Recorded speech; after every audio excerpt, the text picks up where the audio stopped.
வழங்குபவர் அனைத்து சுபகாரியங்களுக்கும் ஸ்ரீ ராஜகணபதி கார்ட்ஸ் கோவை.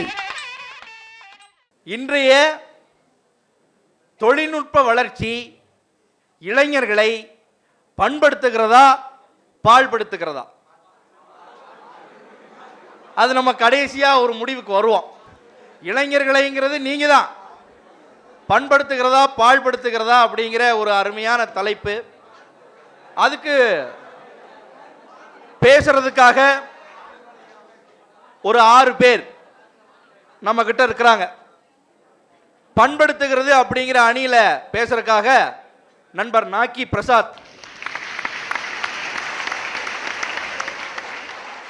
அடுத்து பூர்ணகலா,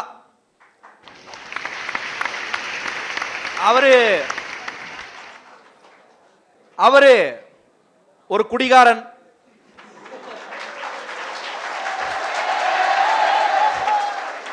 சாதாரண குடிகாரன் அல்ல, பரம குடிகாரன். நீ எந்த ஊர்க்காரன் என்று கேட்டால் நான் பரம குடிகாரன் என்று அவர் சொல்லுவார். ராமநாதபுரம் மாவட்டம் பரமக்குடியிலே பிறந்தவர், கமலஹாசனுடைய ஊர் அவர். அடுத்து ஒண்ணுமே சரியில்லைங்க, எல்லாமே வழங்காம போச்சுங்க, எல்லாத்தையும் கெடுத்து சின்ன பின்னமாக்கி போச்சுங்க அப்படின்னு பேசுறதுக்காக வந்திருக்கிறார் முருகன். தமிழ் பேராசிரியர், ஹையர் செகண்டரி தமிழ் பேராசிரியர், பண்டிட் நேரு மெட்ரிகுலேஷன் மேல்நிலை பள்ளியிலே சிறந்த பேச்சாளர், மதுரைக்காரர். அடுத்து உங்களுக்கு தெரியும் பவித்ரா. அடுத்து இன்னொருத்தர் திண்டுக்கல்காரர். திண்டுக்கல் பக்கத்தில் சிறுமலை அப்படின்னு இருக்குது, நல்லா அருமையா பேசக்கூடியவர் ராஜேஷ். அவரு பாழ்படுத்துகிறதே அப்படிங்கிற அணியில பேசுறார்.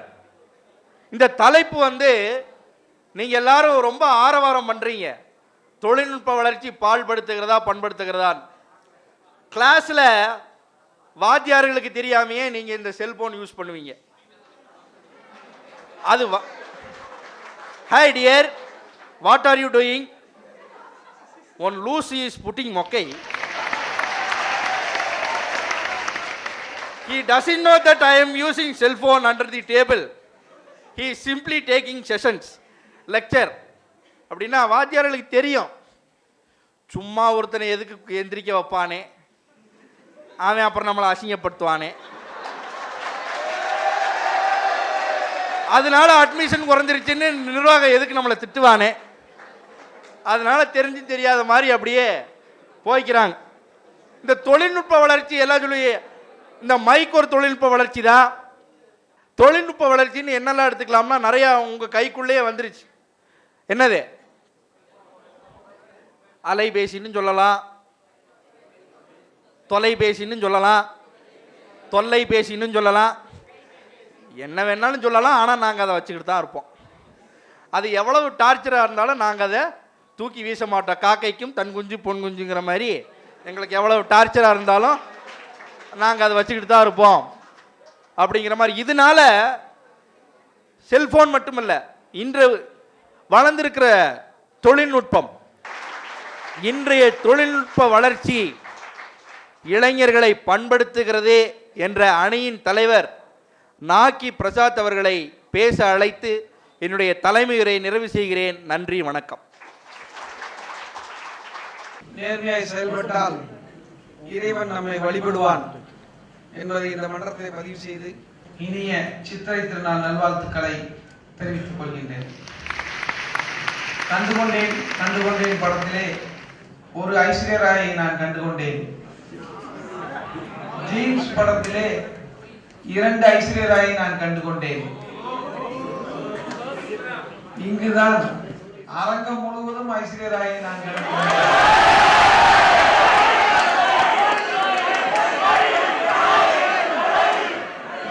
ஆம் ஆம் ஆம், கவிதைக்கு பொய்யலன். உள்ளத்தை கொள்ளை கொண்ட கொண்டிருக்கின்ற ஊதா கலர் ரிப்பன்களே,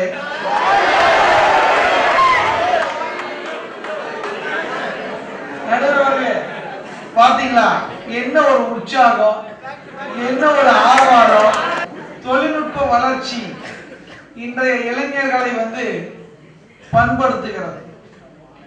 அந்த தொழில்நுட்பத்தை இந்த இளைஞர்கள் மேம்படுத்துறாங்க. அதை நான் தெளிவுபடுத்த வந்திருக்கேன். எதிரணிக்காரங்க படுத்துதுன்னு ரொம்ப படுத்த வந்திருக்கிறாங்க அப்படிங்கிறது சொல்லி போன வாரம் தான் மொட்டை அடிச்சிருக்கேன். நடுவர் அவர்களே, ஆணும் பெண்ணும் சேர்ந்து உருவாக்கின உலகம் இப்ப எப்படி இருக்கு? ஆன் லைன்ல பென் டிரைவ் போட்டாதான் உலகமே இயங்குது.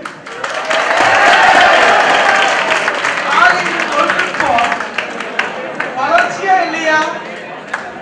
நாசா விண்வெளியில இப்ப கண்டுபிடிச்சிருக்கிறாங்க, செவ்வாய் கிரகமானது சிவப்பா இருக்கும். 2000 வருஷத்துக்கு முன்னாலே நம்மால் செவ்வாயினே பேர் வச்சிட்டாங்க. இந்த தொழில்நுட்பத்தை நம்ம தமிழர்கள் தான் கண்டுபிடிச்சது. உலக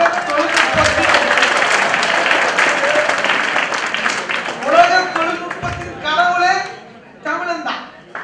ஆக சித்திரை திருநாள்ல ரொம்ப அற்புதமான ஒரு தலைப்பு தான், பொருத்தமான ஒரு தலைப்பு தான். ஆனா நவீன தொழில்நுட்பத்தினுடைய தந்தை யாரு தெரியுங்களா? இந்த இளைஞர்கள் தான். அதாவது எங்களை போன்ற இளைஞர்கள், நம்மை போன்ற இளைஞர்கள். ஆதாம் ஏவாள் கடித்த ஆப்பிள், ஐசக் நியூட்டன் பிடித்த ஆப்பிள், ஸ்டீவ் ஜாப் நமக்கு கொடுத்த ஆப்பிள். தொழில்நுட்பம். இந்த தொழில்நுட்பத்தை புரிஞ்சுக்கிட்டவங்க எல்லாம் அந்த வெற்றிங்கிற ஆப்பிளை சாப்பிட்டு இருக்கிறாங்க. புரியாதவங்க எல்லாம் கையில் எலுமிச்சை மரத்தை வச்சுட்டு தலையில தேய்ச்சிட்டு இருக்கிறாங்க. ஆக நடுவர் அவர்களே, உங்களுக்கு எலுமிச்சை மரம் வேணுமா இல்ல ஆப்பிள் வேணுமா?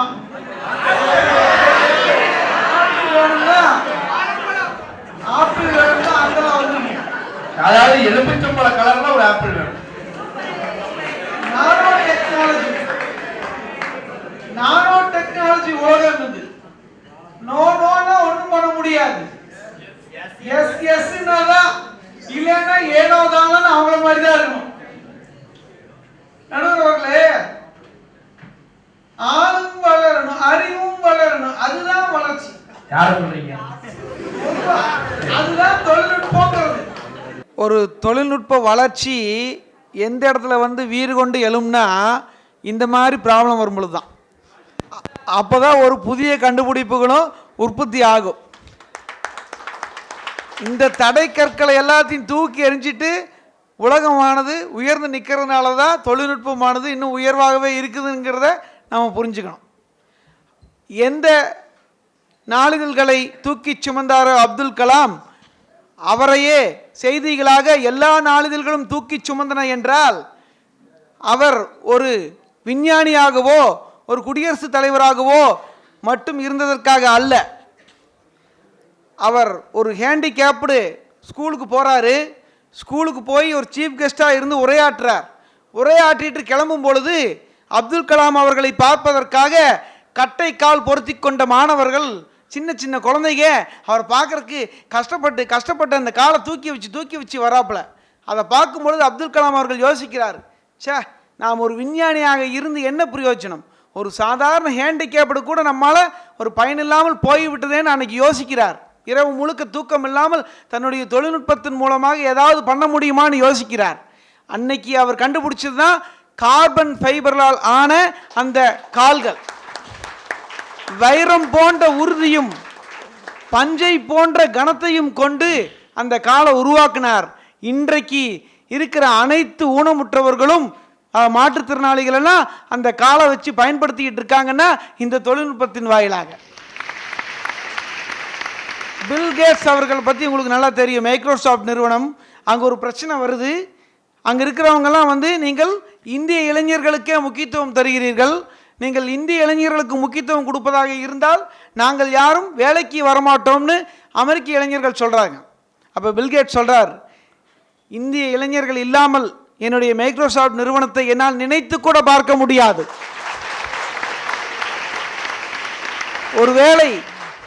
ஒருவேளை இந்திய இளைஞர்கள் இல்லாமல் நான் இந்த மைக்ரோசாஃப்ட் நிறுவனத்தை இங்கே நடத்துவதாக இருந்தால் இதனை மூடிவிட்டு நான் இந்தியாவிலே கொண்டு போய் என்னுடைய தலைமைச் செயலகத்தை வைப்பேன்னு சொன்னார்.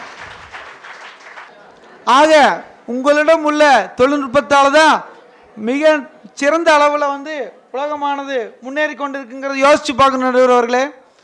கடல் நீரை குடிநீராக்குறாங்க. இந்த தொழில்நுட்பம் நமக்கு அவசியம் தானே? ஆக அந்த தொழில்நுட்பத்தை யோசிச்சு பாருங்க. ஆக எந்த ஒரு தொழில்நுட்பத்தின் மேலும் தவறு கிடையாது, அதை பயன்படுத்துகிறவங்ககிட்ட தான் பிரச்சனையே இருக்குது. நம்ம இளைஞர்கள் பார்த்துக்கிட்டிங்கன்னா தொழில்நுட்பத்தோடு ஒட்டி உருவாடிட்டு இருப்பான். சாதாரண விஷயத்து கூட தொழில்நுட்பமாகவே தான் பேசிகிட்டு இருப்பான். நான் உன்னை ஃபாலோ செய்து லைக் செய்ததை உன் ஃப்ரெண்ட்ஸுகளிடம் நீ கமெண்ட் அடித்தாய், அதோடு விட்டாயா? உன் அப்பாவிடம் சொல்லி ஷேர் செய்தாய், உன் அப்பா என்னை டேக் செய்து எடிட் செய்து விட்டார். ஒண்ணுமே இல்லை. இவன் ஒரு பொண்ணை எவ்வளவு டெக்னாலஜி வந்தாலும் அப்பா பிரச்சனை தீர மாட்டேங்குதுங்க. எல்லா ரூட்லயும் பூந்து விளையாடிடுறாங்க. அதாவது பொண்ணை பார்த்துருக்கான், ஃபாலோ பண்ணியிருக்கான், ஃப்ரெண்ட்ஸ்கிட்ட சொல்லியிருக்காப்புல, அப்பங்கிட்ட சொல்லியிருக்கான், அப்பா கட்டி வச்சு அடிச்சிருக்கான். இதை எவ்வளோ அற்புதமாக சொல்கிறான் பாருங்க.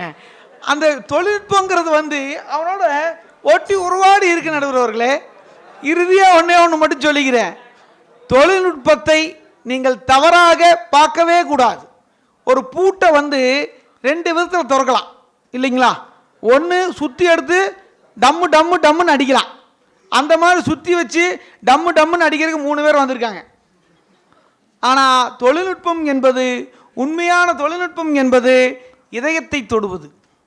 அந்த சாவி போட்டு திறக்கிற மாதிரி அதை கரெக்டாக பயன்படுத்தினா ஒவ்வொரு திண்டுக்கல் பூட்டும் எவ்வளவு நல்லா திறக்குமோ அந்த மாதிரி தொழில்நுட்பமோ நமக்கு சிறந்த ஒரு விஷயத்தை தான் தரும். உலகம் எப்பொழுதுமே இளைஞர்களை பண்படுத்துவதில் குறியாகத்தான் இருக்கிறது. அதில் தொழில்நுட்பம் எந்த விதத்திலும் சளைத்ததல்ல என்பதை கூறி,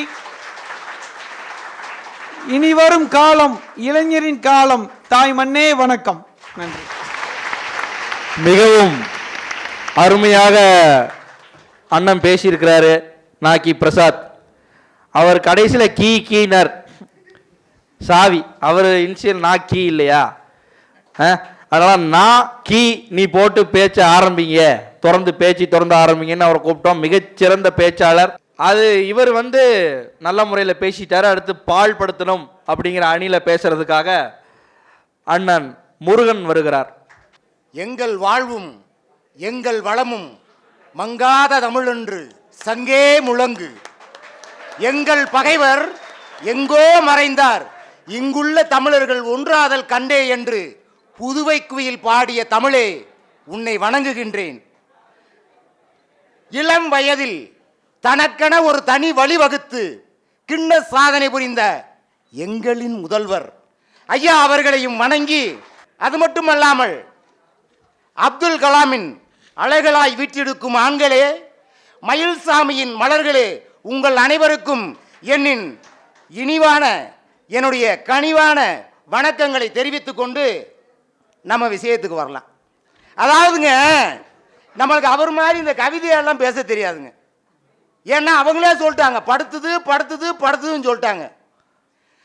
இன்றைய தொழில்நுட்ப வளர்ச்சி இளைஞர்களை பண்படுத்துகிறதா பால்படுத்துகிறதா என்று சொன்னாலே நடுவர் கேட்கும் போதே மக்கள் தீர்ப்பே மகேசன் தீர்ப்புன்னு சொல்லிட்டு நீங்க சொல்லிட்டீங்க. நீங்க அதெல்லாம் சொல்லக்கூடாது. நடுவர்களே, நான் கேட்குறேன், அண்ணன் நாக்கி பேசினாரு. பேசிட்டு போகும்போது கடைசியா ஒரே ஒரு வார்த்தையை மட்டும் அவர் சொன்னார். அதாவது தொழில்நுட்பம் என்பது ரொம்ப ஒரு புனிதமான விஷயம், நல்ல விஷயம். அதெல்லாம் கரெக்டு தான், நான் அதெல்லாம் இல்லைன்னு சொல்ல. கரெக்டாக பயன்படுத்தணும் அப்படின்ற ஒரு வார்த்தையை கரெக்டாக பயன்படுத்திட்டு போனார் அவர். கரெக்டாக பயன்படுத்தணும்னு சொல்லி சொன்ன வார்த்தை, அந்த கரெக்டான என்ன முதல்ல சொல்லணும்ல அவங்க. கரெக்டானா எப்படி கரெக்டா பயன்படுத்துறது? கரெக்ட் பண்றது. கரெக்ட் பண்றது. அதைத்தானையா பண்ணிக்கிட்டு இருக்கோம் நாங்க. நண்பர்களே, தயவு செய்து அவர் பேசினது எல்லாத்தையும் நீங்க உடனே எல்லாத்தையும் அப்படியே நம்பி நீங்க நினைச்சிட்டு இருக்காதீங்க. நீங்க ஏன்னா ஏட்டிக்கு போட்டியாக ஏகனைக்கு மொகனையாக, ஏட்டிக்கு போட்டியாக ஏகனைக்கு மொகனையாக எல்லாமே பேசுவாங்கய்யா, இவங்க எல்லாருமே பேசுவாங்கய்யா. இந்த பொல்லாத உலகத்தில சொல்லாமல இருந்து எங்களோட புகழும் அங்கி கிடக்குது, எங்களோட புகழும் அங்கி கிடக்குது. நடுவர் அவர்களே, தொழில்நுட்ப வளர்ச்சி என்பது என்ன? நடுவர் அவர்கள் நீங்களே சொல்லுங்க, வளர்ச்சி என்பது என்ன? வளர்ந்து கொண்டே இருப்பது வளர்ச்சி. வளர்ந்து கொண்டே இருப்பது வளர்ச்சி. ஐயா, பனைமரமும் தான் வளருது, தென்னை மரமும் தான் வளருது, அது தொழில்நுட்ப வளர்ச்சியா? அது வேளாண்மை வளர்ச்சி. நடுவர் அவர்களே, வளர்ச்சி என்பது எவருக்கும் மனதளவிலும் புண்படுத்தாத அளவில் இருக்கணும், அதுதான் வளர்ச்சி.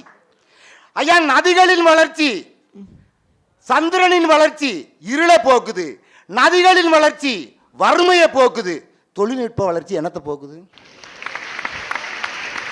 நடுவர் அவர்களே, உங்களுடைய உயிர்களை போக்குது, மக்களுடைய உயிர்களை போக்குது. நடுவர் அவர்களே, நடுவர் அவர்களே, நான் கேட்கிறேன், வந்த உடனே சொன்னீங்க, அதாவது இந்தியாவுடைய எதிர்காலம் இளைஞர்கள் கையில் இருக்குன்னு சொன்னீங்க.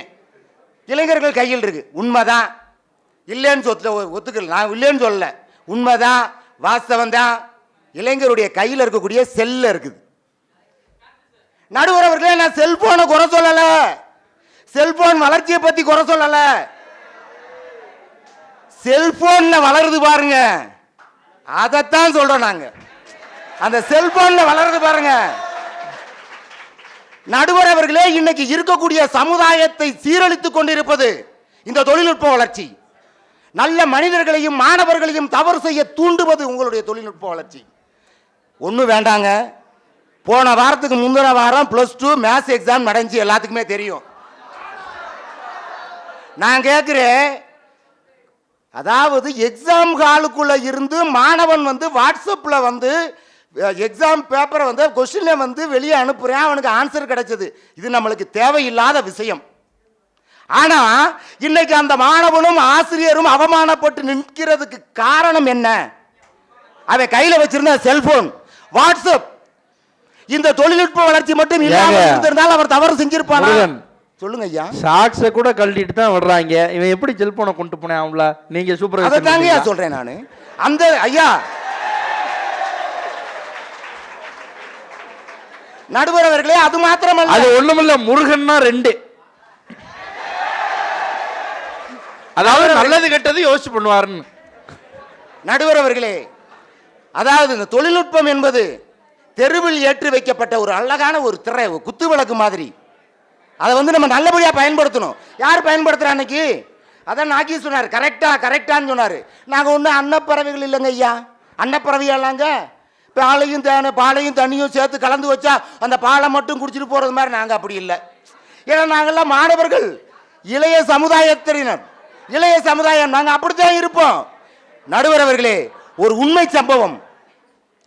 10ஆம் வகுப்பில் மாநிலத்தில் சொல்லும்படியாக ஒரு மார்க் வாங்கின மாணவி, 12ஆம் வகுப்பில் ஒரு சொல்லும்படியாக மார்க் வாங்கின மாணவி ஒரு மருத்துவக் கல்லூரியில் சேர்ந்து படிக்கிறாள்.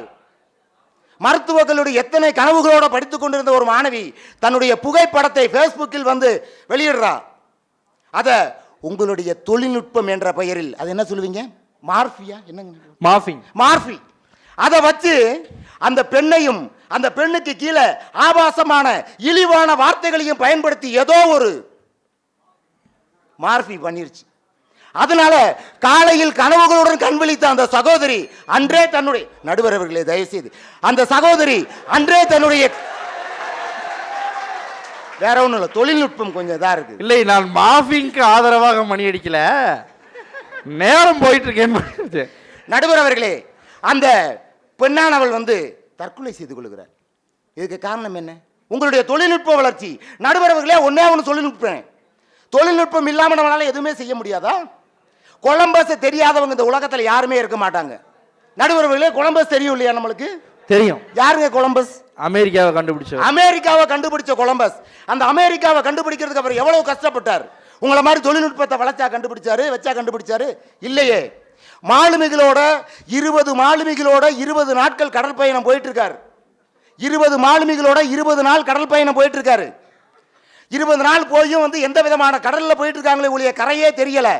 அவங்களுடைய கையில இருக்கிறது வெறும் 20 நாளுக்கு தேவையான உணவு மட்டும்தான். அவங்க அதோட திரும்பி வந்தா உயிரோட பொழைச்சி வீட்டுக்கு போய் சேரலாம். அதுக்கு மேல போயிட்டா சாப்பாடு பத்தாது, நடுக்கடல்ல சாகணும்.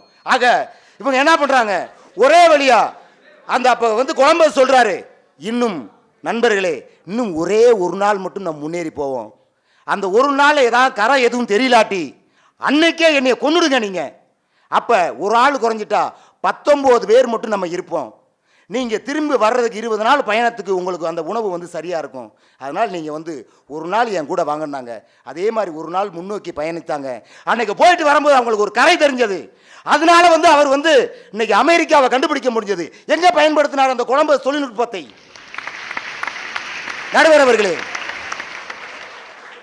ஒரே ஒரு விஷயத்தை சொல்கிறேன் நடுவர் அவர்களே. அப்துல் கலாமும் விவேகானந்தரும் கண்ட இளைஞர்களை பண்படுத்தாவிட்டாலும் பரவாயில்லை, தயவு செய்து பால்படுத்தாமல் இருங்கள் என்று கூறி வாய்ப்பளித்த நல்ல உள்ளங்களுக்கு நன்றி கூறி விடைபெறுகிறேன். நன்றி, வணக்கம். ரொம்ப அருமையா ஆக்ரோஷமா நல்லா பேசியிருக்கிறாரு. அவர் உணர்ச்சி வசப்பட்டு அவர் பேசினாலும் அவருடைய அதாவது இளமை காலமாகட்டும், பொதும் இளைஞர் தான், 43 வயது தான் ஆகிறது. ரொம்ப கஷ்டப்பட்டு அவங்க அப்பா இறந்ததுக்கப்புறம் சகோதரிகளுக்கெல்லாம் திருமணம் பண்ணி வச்சு, இளைய சகோதரனுக்கும் திருமணம் பண்ணி வச்சு, கடைசியாக வாழ்க்கையில் கடமையை முடித்து ரொம்ப கஷ்டப்பட்டு படிப்பு ஒன்றே மூலதனமாக கொண்டு இவ்வளவு தூரம் ஒரு குக்கிராமத்திலே பிறந்து, மதுரைக்கு பக்கத்தில் திருச்சுழி ரமணர் பிறந்த ஊர், அங்கிருந்து வந்திருக்கிற முருகன் அவர்களை நாம் மனதார பாராட்ட வேண்டும். அவருக்கு வாழ்த்துக்கள். ரொம்ப ஆக்ரோஷமாக பேசிவிட்டாரு. இவருக்கு பதில் சொல்றதுக்கு பூர்ணகலா, இந்த பொண்ணை என்னடா அமைதியா இருக்குன்னு நினைக்காதீங்க. எப்படி உங்களுடைய முதல்வர் அமைதியா இருந்தாலும் ஒரு திறமையானவர்களோ அது மாதிரி இவங்களும் அமைதி புயல். வாங்க பூர்ணகலா. என்னை கருவாக்கி உருவாக்கிய தாய்க்கும் குருவாகி நின்ற தந்தைக்கும் என்னுடைய முதற்கண் வணக்கங்களை சமர்ப்பித்து, தப்பை தப்பென்று தெரிந்திருந்தும் தப்பை தப்பில்லாமல் சொன்னால் தப்பும் தப்பில்லை என நினைத்து கொண்டு தவறான கருத்துக்களுக்காக வாதாட வந்திருக்கும் மரியாதைக்குரிய மாற்றுக் கட்சிக்காரர்களே, நடுவர் அவர்களே, மரியாதை போதுங்களா? அவங்களைத்தான் கேட்கணும். எல்லோரும் ஏற்கும் வண்ணம் பொதுவான கருத்ததனை பொறுப்பேற்றி அமர்ந்திருக்கும் எனது கட்சிக்காரர்களே, 91 மணி நேரம் 17 நிமிடங்கள் தன்னுடைய தமிழ் பேச்சாற்றலால் ஒரு மாபெரும் கின்னஸ் சாதனை படைத்து தன்னுடைய 750வது பட்டிமன்ற களத்திலே அமர்ந்திருக்கும் நடுவர் அவர்களுக்கும், லோட்டஸ் தொலைக்காட்சி நிலையத்தார் அவர்களுக்கும், மேலும் அக்ஷயா கல்லூரி மாணவ மாணவியர்களுக்கும், ஆக மொத்தம் இந்த அரங்கம் முழுவதும் நிரம்பி இருக்கும் உங்கள் அத்துணை பேருக்கும் என்னுடைய முதற்கண் வணக்கங்கள். நடுவர் அவர்களே, எதிர்கட்சிக்காரங்க ரொம்ப புலம்பல், பால் படுத்துது இந்த மேடையே படுத்திட்டு போயிட்டாங்க.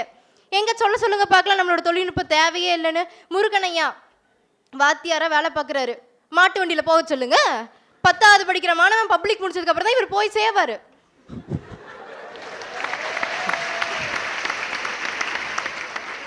இவங்கெல்லாம் அன்னப்பறவை. அம்மா, அவர் பைக்கையும் அப்படித்தாம்மா ஓட்டுறாரு.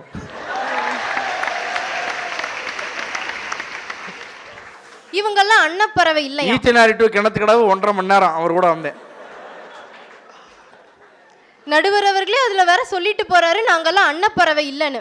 அதுக்கும் மேல மனுஷங்கய்யா, நல்லது எது கெட்டதுன்னு பார்க்க தெரியாதா ஐயா? இன்னைக்கு இருக்கிற இந்த தொழில்நுட்பங்கிறது மாணவர்களை ரொம்ப பண்படுத்திட்டு தான் வருது நடுவர் அவர்களே. அந்த காலத்துல முதல்ல ஒரு கணினியை கண்டுபிடிச்சான். அது ஒரு ரூம் சைஸுக்கு ரொம்ப பெருசா இருந்துச்சு. அதுல இருந்து வர ஒளியெல்லாம் ரொம்ப சத்தமா இருந்துச்சு. அதனால இது எதுக்குமே பயன்படாது அப்படின்னாங்க. கடைசியில பார்த்தா உலகமே அந்த கணினிக்குள்ள இருக்கு. அப்படிப்பட்ட கணினிக்கே அவ்வளவு மூளைன்னா அதை உருவாக்க நம்முடைய இளைஞனுக்கு எவ்வளவு பெரிய மூளை இருக்கும். நடுவர் அவர்களே, இளைஞன்னா யாருன்னு நினைச்சீங்க? சந்திரனின் காலடி எடுத்து வைத்தவனும் இளைஞன் தான், சந்திரனை பற்றி கவிதை எழுதியவனும் இளைஞன் தான், தொலைபேசியை கண்டுபிடித்தவனும் இளைஞன் தான், தொலைநோக்கு பார்வையுடன் வாழ்பவனும் இளைஞன் தான், கணினியை கண்டுபிடித்தவனும் இளைஞன் தான், தரணி மற்ற இவ்வுலகை ஆள போகிறவனும் இளைஞன் தான். கணினியில் கண்ணிகளை கண்டுபிடித்தவனும் இளைஞன் தான். நடுவர் அவர்களே, என்ன ஏதோ என் பங்குக்கு சிஞ்சா. நடுவர்களே, நாங்கெல்லாம் கண்ணகி பரம்பரை, ஞாபகம் வச்சுக்கோங்க, அவ்வளோதான். நடுவர்களே, எனக்கு எதிர்கட்சியை பார்த்தா ஒரு காமெடி தான் ஞாபகத்துக்கு வருது.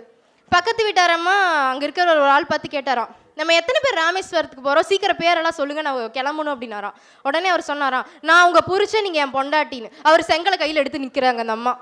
என்னடா அது அப்படின்னு. உடனே அவர் இருந்துட்டு, ஐயோ பொறுமா, நான் உன் புருஷன், நீங்கள் என் பொண்டாட்டி, நம்ம 4 பேர் போகிறோம் அப்படின்னாராம். இப்படித்தான் நடுவர்களே, பிரிச்சு பார்க்க தெரியலன்னா தொழில்நுட்பம் தப்புன்னு சொல்லிட்டு தான் இருப்பாங்க. இன்னைக்கு ஒரு கைபேசி இல்லாம இருக்க முடியுமா? ஒரு மாணவனால நீங்களே சொல்லுங்க, ஒரு மாணவனால 45 நிமிஷத்துக்கு மேல அந்த புத்தகத்தை படிக்க முடியுமா? ஆனா இதே ஒரு கூகுள்ல உட்கார முடியுமா? அது மட்டும் இல்லைங்க, இன்னைக்கு ஃபேஸ்புக்கில் வந்து எல்லா தப்பும் நடக்குது அப்படி இப்படின்னு புலம்பிட்டு போனார். இதயேந்திரன் ஒரு இளைஞன் இருந்தான் நடுவர் அவர்களே. அவன் இறந்த உடனே அவனோட உடல் உறுப்புகள் அத்தனையும் தானம் செய்யப்பட்டது. யாராவது ஒருத்தருக்கு தெரியுமா? இல்லை. அது அவங்க அம்மா அப்பாவும் சேர்ந்து ஃபேஸ்புக்கில் போட்டாங்க. அதுக்கப்புறம் இன்னைக்கு எத்தனை உடல் உறுப்பு தானங்கள் நடைபெறுகிறது தெரியுமா? அதுவும் எங்கள் இளைஞர்கள் தான் கொடுத்துட்டு இருக்காங்க. ஐயா, எங்கேயோ ஒரு இடத்துல பாலியல் பலாத்காரம் நடந்தது, அதுக்கேற்று இங்கே பெண்கள் எல்லாமே ஒரு மாபெரும் புரட்சி செஞ்சாங்க. எப்படி இது தெரிஞ்சது? நம்முடைய தொழில்நுட்பத்தினால தானே இவ்வளோ பெரிய விஷயமும் நடக்குதுன்னு தெரிஞ்சு அவங்களுக்கு எதிராக போராட்டமும் செஞ்சாங்க. நீங்கள் சொல்லலாம் பாலியல் பலாத்காரமே இளைஞன் தான் பண்ணானு. இல்லை, இன்னைக்கு இருக்கிற கணக்கு எடுத்து பாருங்க, பண்ணது அத்தனை பேரும் 40 வயசுக்கு மேலே இருக்கவங்க. எங்களோட இளைஞர்களை வந்து தப்பு சொல்லிட்டு இருக்கீங்க. ஐயா, அடுப்பூதும் பெண்களுக்கு படிப்பதற்குங்கிற காலம்லாம் போய், நிலாவை பார்த்து அம்மா சாப்பிடு அப்பா சாப்பிடுன்னு சொன்ன காலம்லாம் போய், இன்னைக்கு பெண்கள் அத்தனை பேரும் நிலாவுக்கும் செவ்வாய்க்கும் போயிட்டு வராங்கன்னா காரணம் என்ன? எங்களோட தொழில்நுட்பம் இல்லையா? அப்படிப்பட்ட தொழில்நுட்பத்தை நீங்க தப்பு சொல்லிட்டு இருக்கீங்க. ஐயா, இன்னைக்கு தொழில்நுட்பங்கிறது நம்முடைய நன்மைக்கு படைக்கப்பட்டது தான். அதில் நம்ம நல்ல விதத்தில் போகிறதும் கெட்ட விதத்தில் போகிறதும் நம்மள மாதிரி அறிவில் சிறந்தவங்க. இந்த மாதிரி அக்ஷயா கல்லூரி மாணவர்களாக இருந்தால் நல்ல விதமாக பயன்படுத்துவாங்க. முருகன் ஐயா கூட இருந்தாங்கன்னா அப்படித்தான் பயன்படுத்துவாங்க. முருகனோட ஸ்டூடெண்ட்ஸ் இங்கே படிக்கிறாங்க. அவங்கெல்லாம் கொஞ்சம் மாறி இருப்பாங்கன்னு நினைக்கிறேங்கய்யா. மாற்றம் ஒன்று தான் நிலையானது. அந்த மாற்றத்தை ஒத்துக்கொள்ள முடியலன்னா இந்த மாதிரி தான் எதிர்கட்சியில் வந்து பேசிட்டு இருப்பாங்க. நடுவர் அவர்களே, தொழில்நுட்ப வளர்ச்சி என்பது இளைஞர்களை இன்றும் என்றும் பண்படுத்தி கொண்டுதான் இருக்கிறது. காலமோ சுருக்கம், காத்திருந்த உங்களுக்கோ தயக்கம். விடைபெறுகிறேன். வணக்கம். அருமை அருமை அருமை. பூர்ணகலா வந்து என்ன சாதாரணமாக பேசுகிறாங்க. அவங்கெல்லாம் இன்னும் சில நீங்கள் நல்லா குறித்து வச்சுக்கலாம். இன்னும் ஒரு ஓராண்டு கூட இல்லை, மிகப்பெரிய தமிழகத்தில் சொல்லக்கூடிய பேச்சாளராக அவங்க வர்றதுக்கு வாய்ப்பு இருக்குது. மிகச்சிறந்த பேச்சாளர், கஷ்டப்பட்டு படிக்கிறாங்க. அவங்க டியூஷன் எடுத்து சம்பாதிச்சு அவங்க படிக்கிறாங்க. அவங்க அப்பா வந்து ஒரு இண்டஸ்ட்ரியில் வேலை செஞ்சாலும், சாதாரண வேலை செஞ்சாலும், மகளை வந்து இந்த மாதிரி பேச்சு திறமையை அவர் ஊக்கப்படுத்திட்டு இருக்கிறாரு. அதற்காக அவருடைய தந்தையாருக்கு என்னுடைய பாராட்டுக்கள். அருமை. இப்போ பூர்ணகலா பேசுறதுக்கு அப்புறம் நம்மளுக்கே ஒரு டவுட் வந்துருச்சு. சரி, நம்ம தொழில்நுட்பத்தை பற்றி கொஞ்சம் தவறாக நினச்சிட்டோமே அப்படின்னு. சரி, உடனே முடிவுக்கு வர முடியாது. பெண்ணுக்கு பெண் தான் பதில் சொல்லணும். வாங்க பவித்ரா. வழங்குபவர் அனைத்து சுபகாரியங்களுக்கும் ஸ்ரீ ராஜகணபதி கார்ட்ஸ் கோவை.